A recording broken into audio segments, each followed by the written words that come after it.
Have you ever seen some fighter who had more stamina than Merab Dvalishvili? In a world of mixed martial arts, where there are thousands of fighters who have incredible skill and achievements, the one who stands out in the UFC organization with unyielding determination and discipline is the guy who looks like he is enjoying and running towards war. They call him a machine, and for a good damn reason. He does not stop, he does not gas out or go back. How does he break and make a living nightmare for 5 rounds for gladiators like Peter Yan or Sean O'Malley? Even if the start of his career was really tough, like nearly every good fighter, he came from a hard background. In his case, because he came from Georgia, it means he came from very big poverty due to the fall of the Soviet Union. From a young age, he was introduced to martial arts, and he got hooked right away. The Caucasian territory is famous for grappling culture, so like we see in his style, his base was wrestling and judo. Later on, he transitioned into combat sambo. Later, he made a decision to come to New York to find his lucky star. But that does not mean it was an easy start. He faced many difficulties as someone who came from a far country, the language and financial difficulties.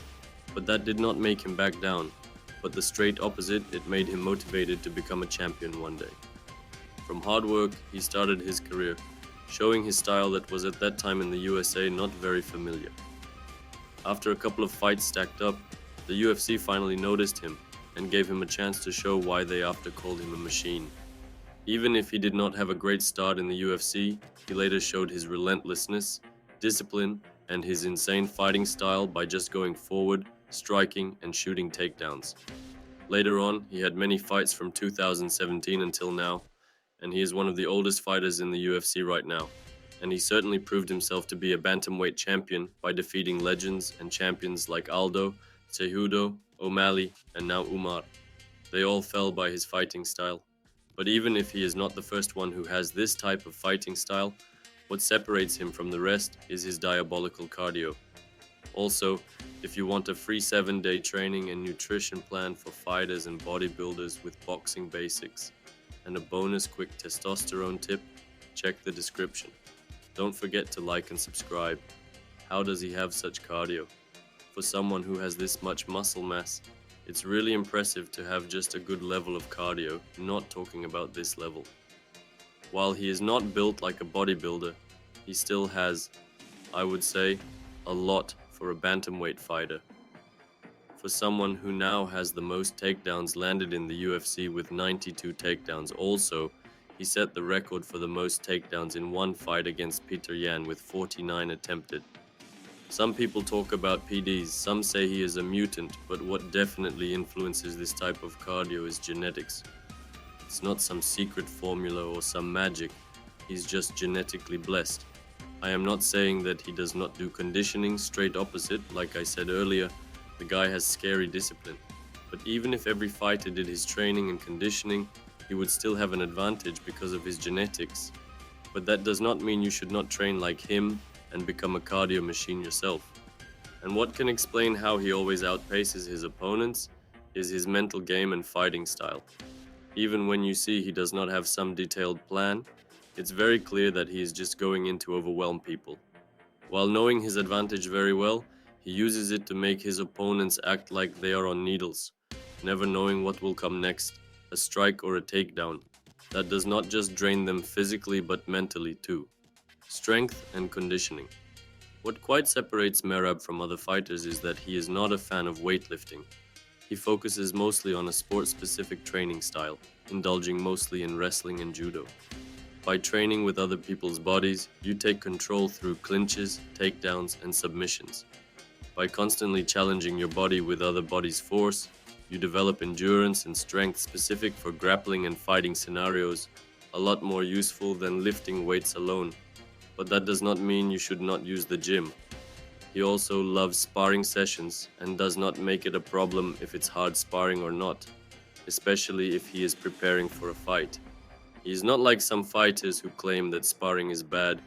Of course, this not only keeps his peak cardio for fight situations, but also improves fight IQ. Sparring with other pro fighters sharpens reflexes and keeps him ready for a fight. His conditioning is the same thing. He does not use some fancy gear, it's just pure discipline. He does 10 rounds of hard sparring, pushing his limits to the max. One of the ways Merab pushes his cardio through the roof is by doing Shark Tank workout. Let me explain. For 25 minutes, Merab does scrambles, and every 2.5 minutes, a new guy comes in and scrambles. Technique, we are challenging ourselves in a tough spot. When we are down, we have to get up, or we have to take our opponent down. And this is just grind, just push, push, push. This is like harder than fight, harder than sparring. This is like very hard training, really good training. He also just runs. Just old school road work, mountain runs, forest runs, sprints, jogs, everything. In summary, Merab Dvalishvili's strength and conditioning approach centers on intense, sport-specific training, particularly grappling, combined with a consistent and rigorous practice schedule, enabling him to maintain his exceptional performance in the octagon. So again, you do not need weightlifting or air bikes to build excellent stamina. They can help, but as we see, Merab rarely uses them and still has cardio like a machine. Even if genetics influence this, Merab once said that he had problems gassing out like everybody else, but with hard work, that does not make him a problem anymore. Merab's training. For someone like Merab, his skills are based mostly on judo and sambo, which are disciplines that form the foundation of his fighting style. However, that does not mean he neglects his striking. He uses it very effectively to close distance and, of course, to cause damage and fatigue.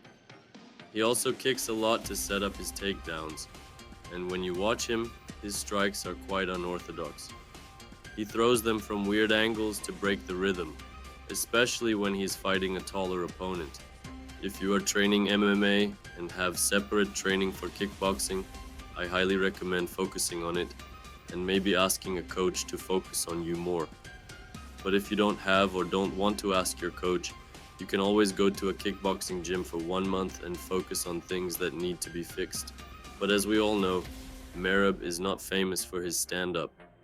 Even if it's very hard for someone who did not wrestle in the mountains with bears like these Caucasians, you can still focus on grappling.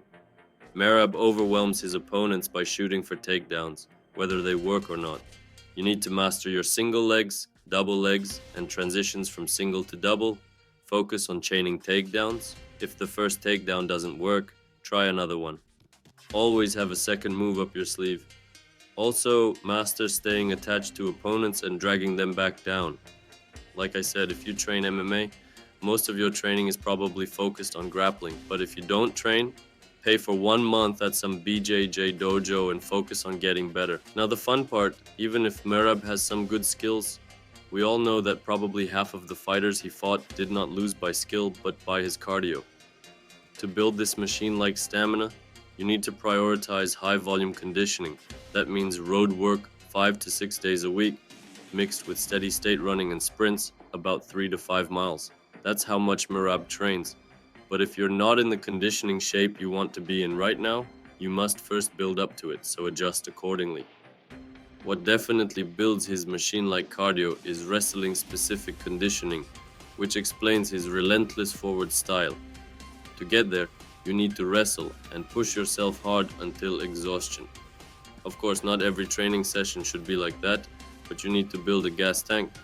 You also need to develop an aerobic cardio as well for those short bursts of high intensity. For that, you need to incorporate HIIT, high intensity interval training, which can include anything from kettlebell swings, burpees, jump squats, and box jumps.